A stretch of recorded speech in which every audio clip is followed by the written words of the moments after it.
Welcome to Tbilisi, the capital of Georgia. Since the country's independence in 1991, there's been a lot of controversy surrounding the city's approaches to urban planning and the preservation of its cultural heritage. The historic Old Town is one of the most affected areas. Some parts have changed because of the tourism boom, while others became victims of the great architectural plans of two powerful individuals. Today, new and modern buildings dominate Tbilisi, but not everyone is happy.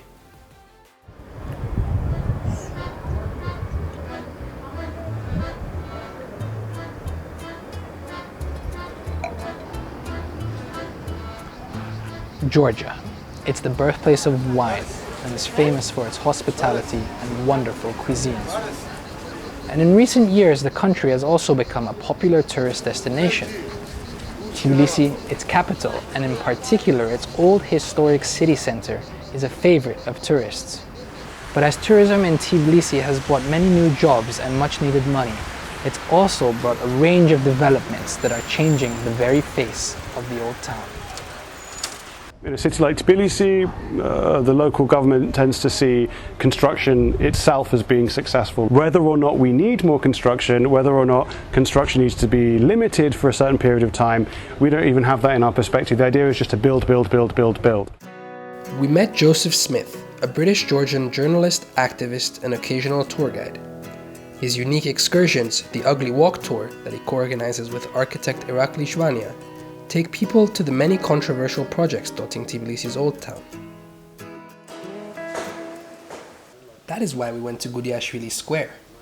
These buildings are from the 19th century, but in 2012 the entire square was sold at an auction to an Austrian developer. However, the project was abandoned a few years later, and today the buildings are being reconstructed by the Tbilisi Development Fund. And the proposed future of the square? Well, it's following a similar pattern, to become a new tourism hotspot. But not everybody is against these developments, and nor do they believe that they are causing the old town to lose its identity. We visited architect Nicholas Lekveishvili at his office in the Old Town. After 14 years abroad, he decided to move back to Tbilisi because of his desire to influence how the city is changing. Right now, whole country is a kind of a big platform of discussion. Nicholas is interested in the contrast between the old and modern buildings. He does not believe that every new building in the city center is a disaster, not even the Rike Park Concert Hall and Exhibition Center, a controversial project of former President Mikhail Saakashvili. I personally like the result what we got from these tubes, which is extremely controversial to the old town. It makes older more old and newer more new. He also believes that these developments are to thank for the new life in the Old Town, a stark contrast from how this part of the city was like in his childhood. Lots of things were not made in a proper way. But more or less the old part started to live and it started to become really part of the city.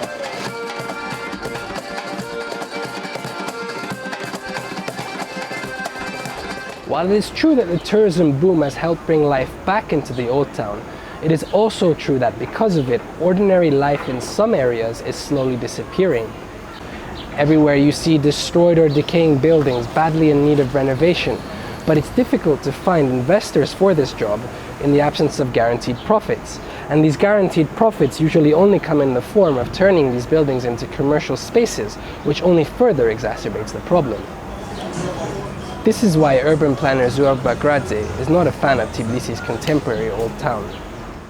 Все пространство занимает коммерциализация некоторых объектов, и для людей остается все меньше и меньше места.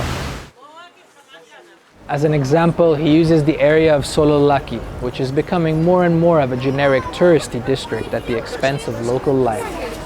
For Bakradze, this is not a wise strategy for attracting tourists who are coming to the country to have an authentic Georgian experience.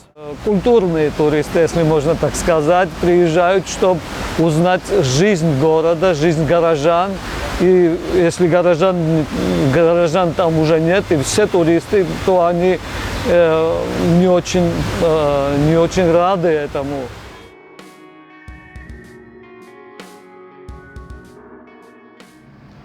But Tbilisi's Old Town also fell victim to the architectural projects of two of Georgia's most powerful men.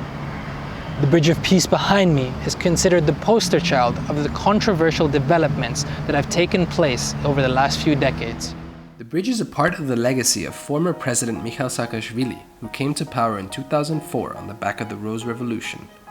Saakashvili set about reforming the country and building a new, modern, Western-oriented Georgia.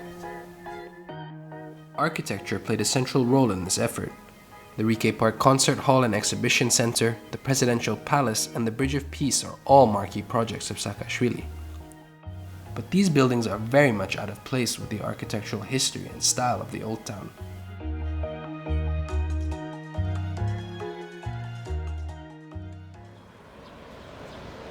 Saakashvili also tried to attract new investors and developers. Anyone with money could get the necessary permission for their project. While this approach brought investment to the city, it also launched an uncontrollable construction boom and widespread changes in the Old Town. But for many experts, this in itself wasn't a problem. University professor Joseph Salukadze believes that the problem was a deregulated system that pushed investors in construction and real estate to grab as much money as possible without a proper urban plan for the city. Bakradze believes that the concept of urban planning in Tbilisi has been very poor since independence. В советское время город тоже не хорошо развивался, но этой планомерности было больше. Не совсем хорошей планомерности, но все же планомерности было больше. During the Saakashvili period, the government also applied for UNESCO World Heritage status for its historic old center. But how serious the government actually was about this bid, well, that would only reveal itself a few years later. One of the reasons the government applied for UNESCO World Heritage status for Tbilisi's old district in 2007 was to preserve the unique historical views and perspectives of the area. Tbilisi authorities, however, decided to significantly change these views in 2012.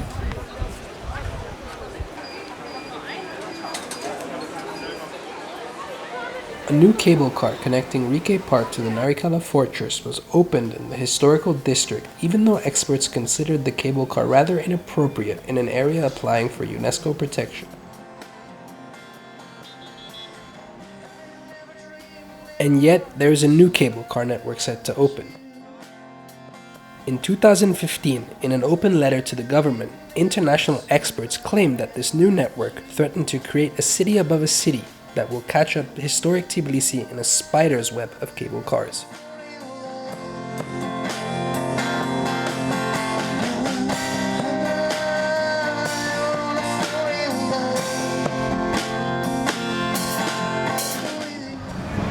Tbilisi's newest cable car will be a part of the city's biggest ever real estate development project, Panorama. The controversial project is split in three parts, one of which can be found here in the city's iconic Liberty Square. The project is the brainchild of oligarch Bidzina Ivanishvili, Georgia's richest and most powerful man. Panorama is a complex of luxury hotels which will include golf courses, conference halls, and commercial spaces across different parts of Tbilisi that will be connected by cable car. At first, Tbilisi City Hall refused to grant the permits for Panorama. But Ivanishvili, with a net worth of $5.37 billion, is also the founder and bankroller of the current ruling party, Georgian Dream. And despite not holding any official position in government, he remains the de facto ruler of Georgia, and when he wants something, it's difficult to stop him. Even the placement of his house, on the Sololaki hillside overlooking Tbilisi, is a symbol of his power. If this building would be an institution or technopark, like for me it would be quite fine that you on the top of the hill you see something related to this kind of maybe contemporary art center or whatever, like, you know.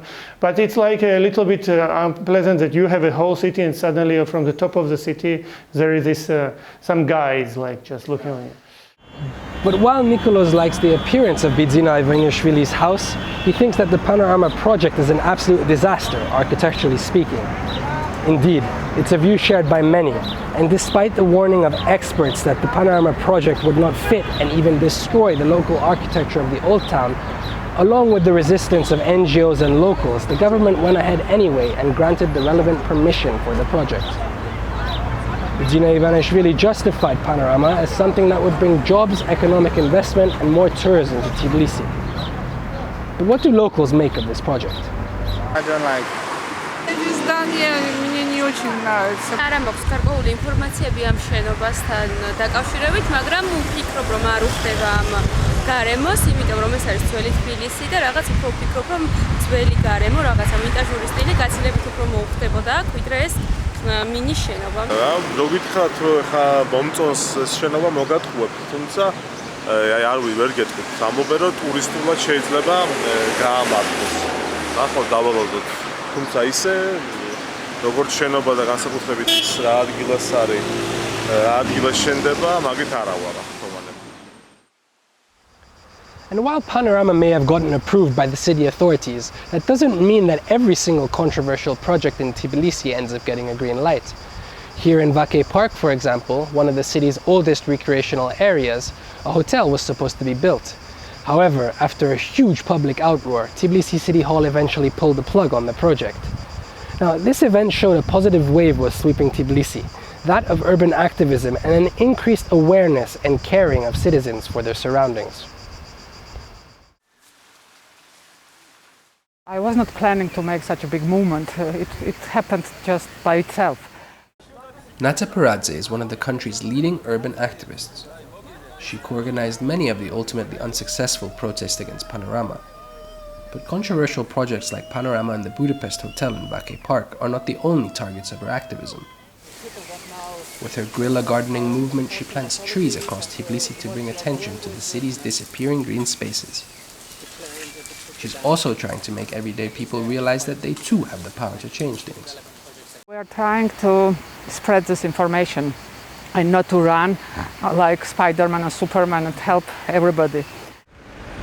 Residents' growing interest for and concern for their city's development and their surroundings was one of the main reasons why Tbilisi's mayor, former AC Milan footballer Kaka Kaladze, announced a new urban plan for the city on March 15, 2019. He called it a historic day. Finally, Tbilisi would have an urban plan. But the 4-year preparation of this 1,200-page document was by no means straightforward. Elena Darjania, an urban planner and co-author of the plan, told us about the many challenges they faced. I don't know exactly what happened, but there was actually an escalation at some point when City Hall wanted to quit the project, and they were looking for all kinds of reasons.